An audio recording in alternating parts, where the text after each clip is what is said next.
Hello and welcome back everybody, Blue Dwarf here, and welcome to another episode of MC Eternal. Now last episode we were making these machines, but this episode we're going to be focusing on something a bit different. We're going to hopefully be building up a bit of a more permanent style base, and that should be all good. So let's get straight into this. Right, so between episodes I did do a little bit of exploring. If we set our map to daytime, I went exploring, went a long way, all the way around here, because I was looking for something to find a desert, which we ended up going in completely the wrong direction for, because there's one just right over here. Now, to help me on that sort of journey, I did make a few things from that I gathered along the way. Now we got enough leather to make something called a hand glider, and this simply allows us to glide around, which is very useful. We also got some slime boots, which are just made with a block of slime and some slime like that, and the slime sling from Tinker's Construct, which is but also a very simple recipe. What this allows us to do is charge up lag spike, charge up the slime sling, and we can then it shoots you backwards, and well, it shoots you the opposite direction of wherever you're pointing. So this can be very useful for navigating huge areas, because we can we probably can get all the way over there if we go like this. Ooh, can go very quickly whilst exploring, and we'll just go back again and do something which I was doing, which is then changing over to the hang glider, because then we can shoot ourselves up into the air using the slime sling. So of course the slime boots make you bounce, but at the same time means you never take any full damage. So use slime sling, then the hang glider, and you can navigate quite easily. Of course, you hold shift with the hang glider to make yourself go even faster. Of course, you can deactivate it and activate it at any time, which also means if you use it correctly, you can avoid any full damage with it as well. We also found a staff of traveling in just, I think it was a random loot chest or dungeon somewhere. Yeah, use the slime sling to get up here. Now this is from Ender.io, and it's got 100,000 RF. It's got a fairly complicated recipe for the machines that we've currently got, because it needs an empowered vibrant crystal, which is a bit hard to get. But what we can do with this is you can use it on anchors, which are fixed blocks that you can see in the world, see through blocks in the world, and teleport to with this. Or if you hold shift, you can just teleport anywhere you want to go. And I've just noticed this. I think it's a what's it called? Ooh. Inventory pets, Cloud Island. So if we just grab everything in here a second, and we can see what we got from out of that. Also, apparently that means we've got a blaze spawner, so we can get blaze rods if we need them. We can just put that fire out and just go back down here. So we got a Sesam pet, brings you random gifts, scares away zombies, spawn stow companion, favorite food, cooked chicken. So if we feed that thing cooked chicken, it will do all of those things. As we don't have any cooked chicken or access to any right now, I don't think it does anything. So that can just go in this chest here. found a few more things, like a bunch of spell books and some other random junk stuff. Been continuing farming, so I've got a bunch of those sorts of resources. Put all our wood in there because we were running out of space, and that's just about it. Just chuck this stuff away in here. This is just random resources sort of things, and we can chuck our iron boots away because we'll just be using these slime boots from now on. Now, the next thing that I want to do, which will make our lives a lot easier, is to take some of this, make some lime-stained glass, because what we are going to do is we're going to make a dank null. Now, to get one of these, we need 5 of these panels.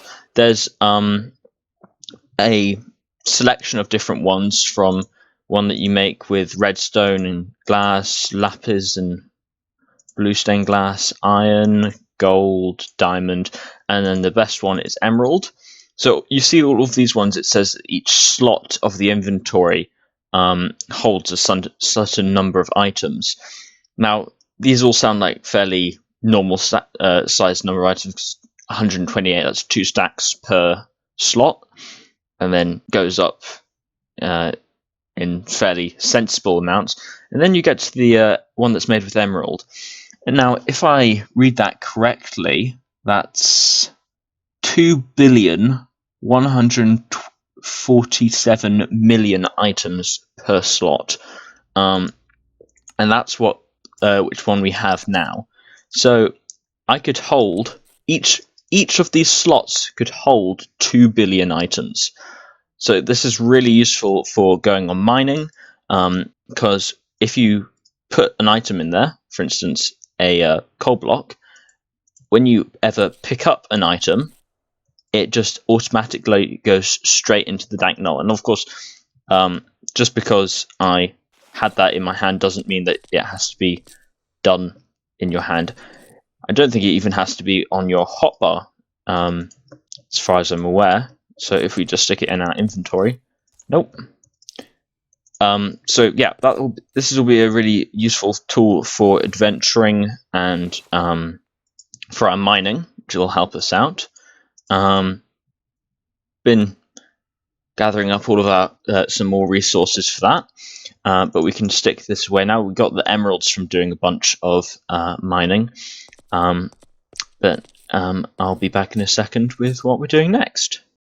So what I'm planning on doing for our base design is that we will sort of have a walkway, like a 3-block wide walkway running around the entirety of this lake area, and then we can have things going into the hillside, and even possibly have some vertical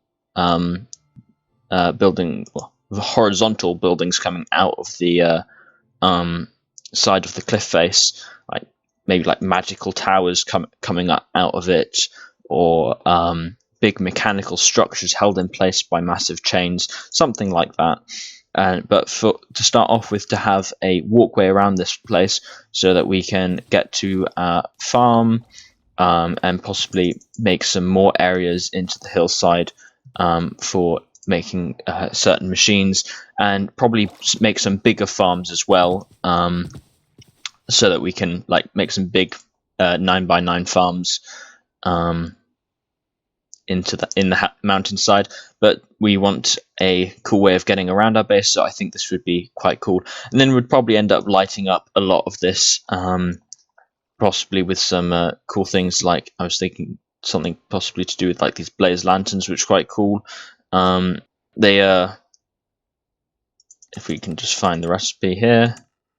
Was that it down there? No, that's blaze mesh. There we go. Just to make use is just blaze rods, which I was, as I said, getting from up there. But that would be a fairly difficult route, of course. I mean, of course, we can. I don't think do stone torches, but we can chisel regular torches. I've been playing around with chiseling different these stone. I've been smelting up a bunch of stone in our electric furnace.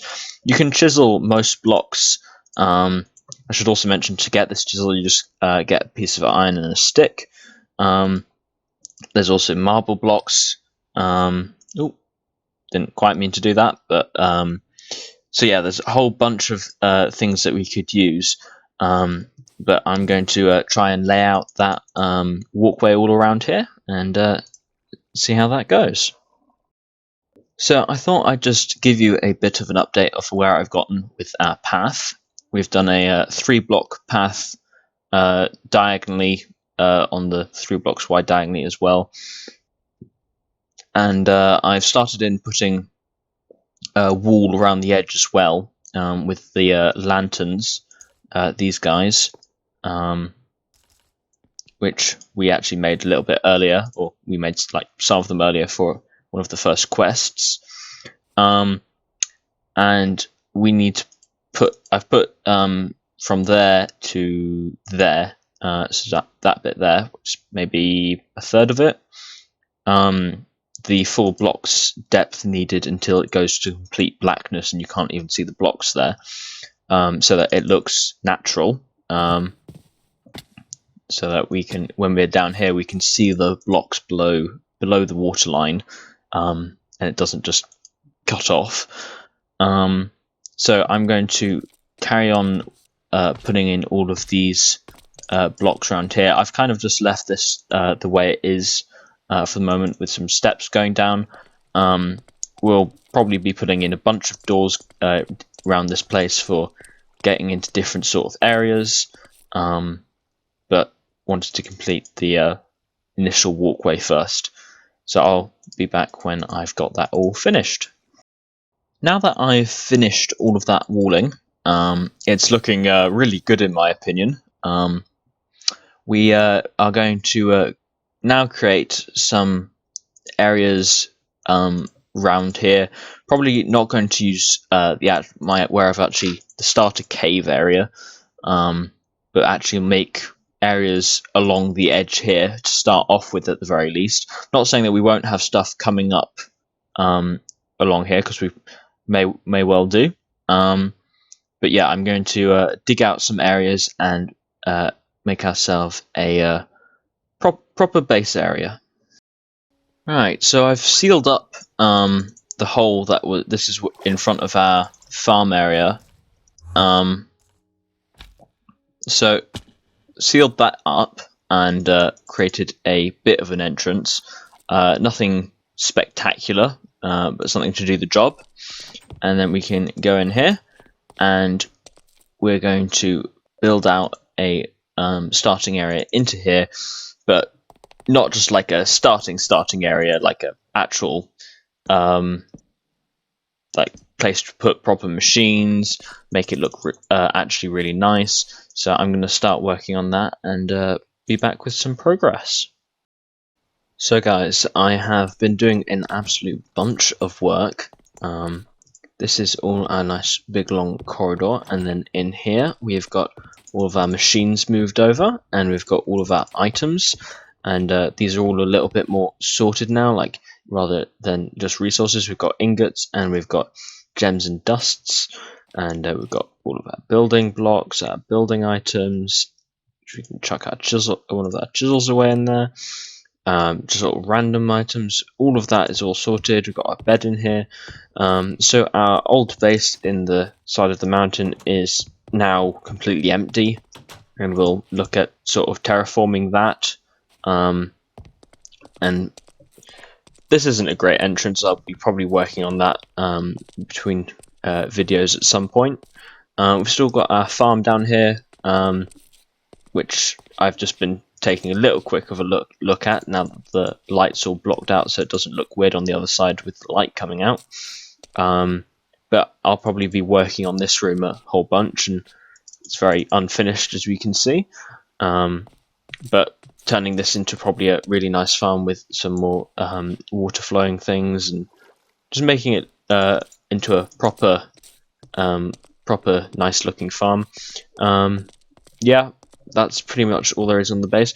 But what we're going to do next is we're going to look at something called Malice Doors, the door factory. Now to make one of these, we need to grab some iron, a fair bit of iron, redstone, some wood for the pistons, and some cobblestone out of here for that. Then come over here to our workbench.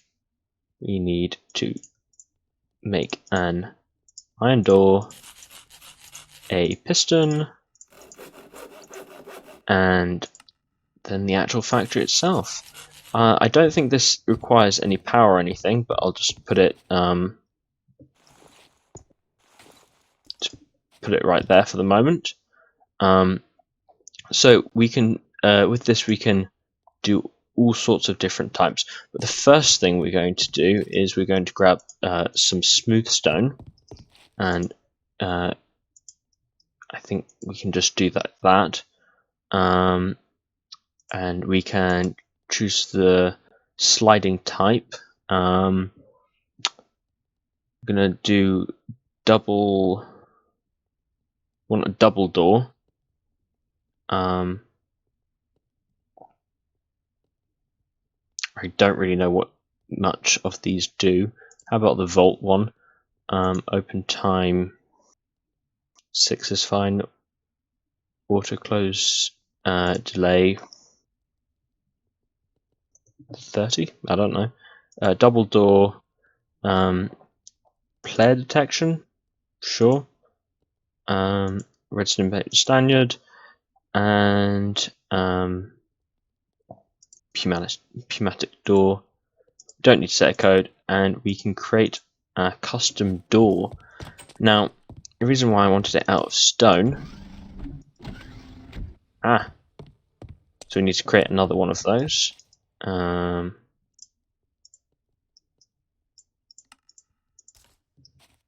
wonder if this will behave as a cool. So we've now got an entrance to our back area. Ooh, I'm really liking these doors. They also, so we don't even have to open our door. That's really cool. Just worried if, yeah. So I might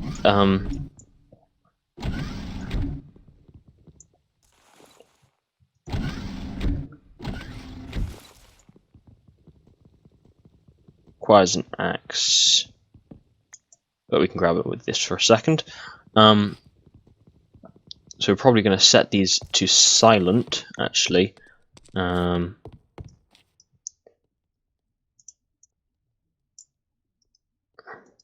don't know if we can we modify? Door to modify.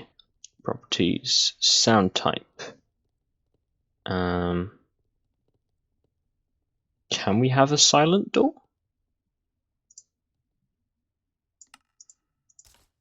Or what does a big door sound like?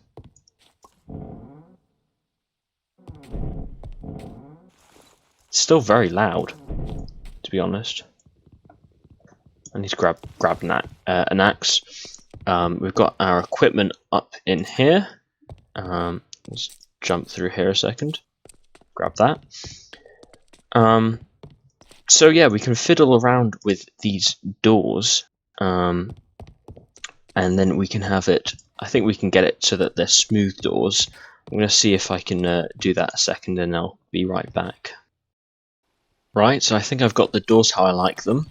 Just a regular kind of style door at the front. Again, I'm not clicking these at all. They're literally just the door locating the player. These stone ones just for our sort of access area for cabling and this sort of thing. And then just some nice double doors for going in and out of our main areas that we'll have along our corridor. Just our starting little one with storage and our starting off machines. But yeah, so that's all we've got time for today, guys. Thank you very much for watching. Have a nice day. I'll see you in the next one. Bye bye.